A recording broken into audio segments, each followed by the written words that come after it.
Mes chers compatriotes, je m'adresse à vous en ce moment précis, après l'annonce de la levée des sanctions que la CEDEAO avait prises à l'encontre de notre pays. Par la même occasion, tirer les leçons d'une épreuve qui nous avait été imposée et évoquer les défis qui sont les nôtres pour le reste de la transition. Je voudrais avant tout adresser mes sincères remerciements au peuple malien pour sa gigantesque mobilisation de soutien le 14 janvier 2022, suite à l'appel des autorités de la transition. Ce jour-là, le peuple avait fait parler sa fibre patriotique et exprimé sa détermination à être désormais maître de son destin. Il avait par la même occasion démontré la forte légitimité des autorités de la transition. Je remercie l'ensemble des couches de la population pour leur engagement et leur résilience, notamment les opérateurs économiques du secteur formel et informel, les salariés de l'administration et du secteur privé, les syndicats, les leaders d'opinion, religieux et culturels, les Maliens de la diaspora et le monde rural qui ont tous soutenu les efforts du gouvernement. Je remercie particulièrement les agents du secteur de l'économie et des finances pour leur gestion efficiente de cette crise. Il me plaît aussi de remercier vivement l'ensemble des panafricanistes qui ont exprimé leur sympathie et montré leur soutien constant à la cause du peuple malien, à travers des manifestations, des déclarations ou même des marches sur des milliers de kilomètres au mépris de tous les risques encourus. Ces prises de position ont sans aucun doute conforté la lutte des Maliens.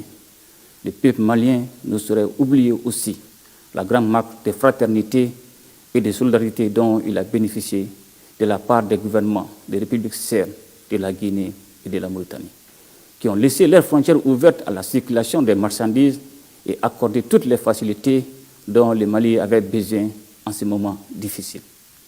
Mes chers compatriotes, nous avons tous été surpris de voir que les sanctions prises par la CEDEAO contre notre pays ont été la seule réponse face à la volonté des Maliens de refonder l'État après de multiples crises politiques que le Mali a connues.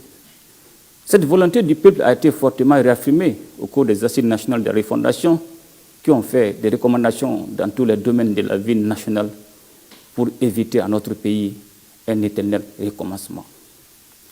De l'avis général des Maliens, la transition est le meilleur moment pour procéder à des réformes qui sont de nature à ramener la stabilité politique et sociale. C'est ainsi que nous avons engagé des actions fortes pour répondre à ces vœux ardents du peuple. Il s'agit notamment de la mise en place de deux organes importants pour la suite de la transition, à savoir le comité indépendant de suivi et évaluation de la mise en œuvre des recommandations des assises nationales de la refondation et la commission de rédaction de la nouvelle constitution. Mes chers compatriotes, il est évident que notre approche n'a jamais consisté à remettre en cause le retour à l'ordre constitutionnel. Cependant, ceci devrait se faire dans des conditions de sécurité et de stabilité. Dans ce contexte, il me plaît de saluer la montée en puissance des forces armées maliennes qui remportent des victoires éclatantes sur les groupes terroristes. Ces derniers, dans leur dépendance, n'ont d'autre stratégie que de s'attaquer aux paisibles citoyens, sémant la mort et la désolation dans certaines localités.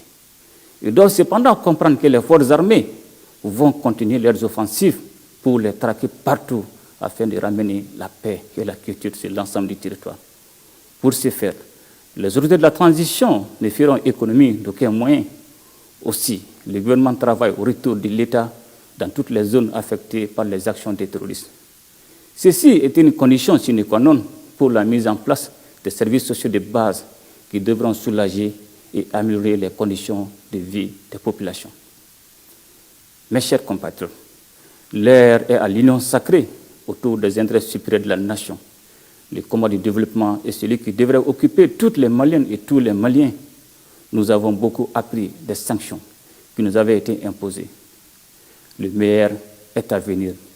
Plaise à Dieu.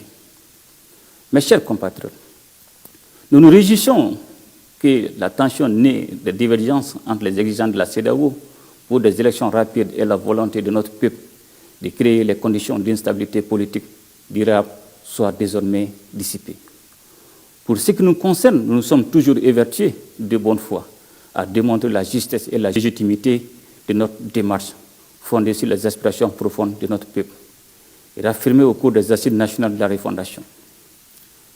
La vocation panafricaniste du Mali ne sera jamais démentie et notre pays œuvrera toujours pour consolider la solidarité entre les peuples africains et favoriser l'unité africaine.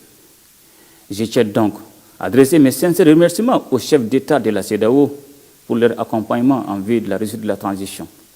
Je voudrais également remercier toutes les bonnes volontés qui se tiennent aux côtés du Mali pendant ces moments difficiles et qui soutiennent ses efforts pour sortir de la crise multiforme qu'il connaît.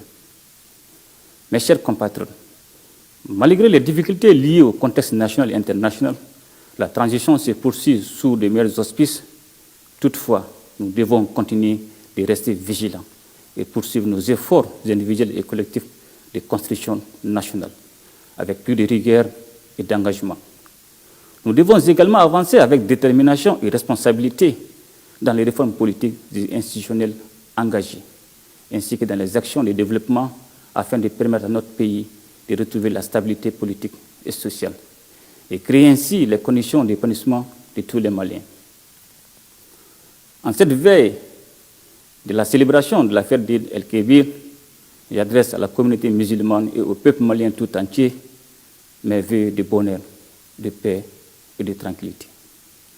Ensemble, nous ferons le Mali Koura, qu'Allah bénisse le Mali et protège les Maliens. Je vous remercie. Et si tu as aimé cette vidéo, n'hésite pas à la partager avec tes amis, à nous laisser un like et à t'abonner à la chaîne si tu ne l'as pas encore fait.